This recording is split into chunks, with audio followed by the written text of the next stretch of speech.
Hello.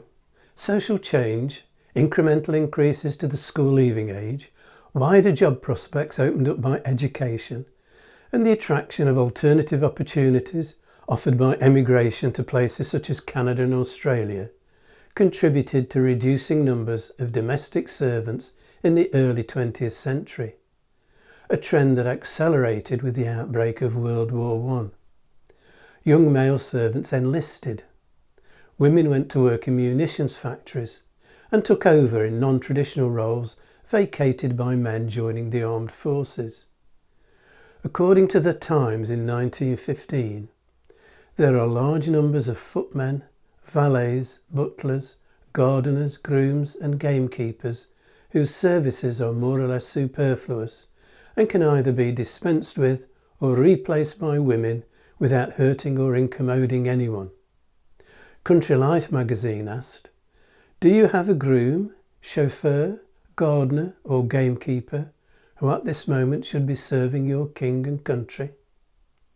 An estimated 400,000 men and women answered the call and left domestic service. Not only did country houses lose their servants, many also lost their sons and heirs to the conflict. Conditions for servants varied widely, but the work could be demanding and the hours long. A National Insurance Act of 1911 that gave most workers some protection from loss of earnings as a result of sickness or unemployment excluded those working in private homes. Instances of servants being treated as property were not uncommon, being loaned out to neighbouring families or sold along with the contents of a house was demeaning. After the war, few of those who survived were prepared to return to domestic roles. A 1919 parliamentary report concluded there is amongst girls a growing distaste for domestic service under present conditions and a reluctance on the part of their parents to allow them to take up such work. It recommended training centres, a reduced working week with set breaks for meals and 2 weeks paid holiday a year. Country house families, brought up to ringing a bell and being waited upon, found themselves baffled by the simplest of tasks. It is said that at Kedleston Hall, Lord Curzon, having struggled with the catch and unable to find a servant to open his window at night, took a log from the fire and smashed the glass. Shortage of staff was alleviated by technology.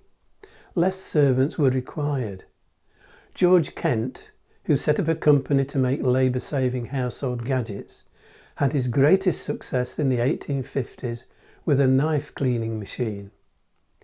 By the early 20th century, most towns had a commercial steam laundry service, replacing the need for a laundry room and laundry maids. Carpet sweepers became available. Manual vacuum cleaners had been around from the 1860s, but the first really effective vacuum cleaner is credited to Gloucester-born civil engineer Hubert Cecil Booth, who patented a horse-drawn device nicknamed Puffing Billy that required 6 people to operate it. The company set up by Booth, the British Vacuum Cleaning Company, was awarded the contract to clean Westminster Abbey in preparation for the coronation of Edward VII in 1902. A model of Booth's machine was installed the same year in Buckingham Palace. The company introduced a smaller portable model, the Goblin, but lost out commercially in the domestic household market to William Henry Hoover, who bought the patent to a prototype by his wife's cousin, James Murray Spangler, in 1908, and refined the design, which incorporated a rotating brush to loosen dirt. His Model Zero went into production the same year. Centralised vacuum systems are installed in some houses. This is a system installed in the basement of Eltham Palace for Stephen and Virginia Courtauld in the 1930s, connected via pipes to sockets set in the skirting of each room. Central heating systems meant fewer fires to lay and grates to clean. Piped water replaced the need for pails and jugs to be carried around the house. Flushing water closets meant no need to empty slops. Flushing WCs became widespread in the Victorian period with the introduction in 1870 of the more efficient and quieter Optimus toilet, invented by Stevens Helier, who was something of an evangelist for household sanitation and wrote a book on plumbing.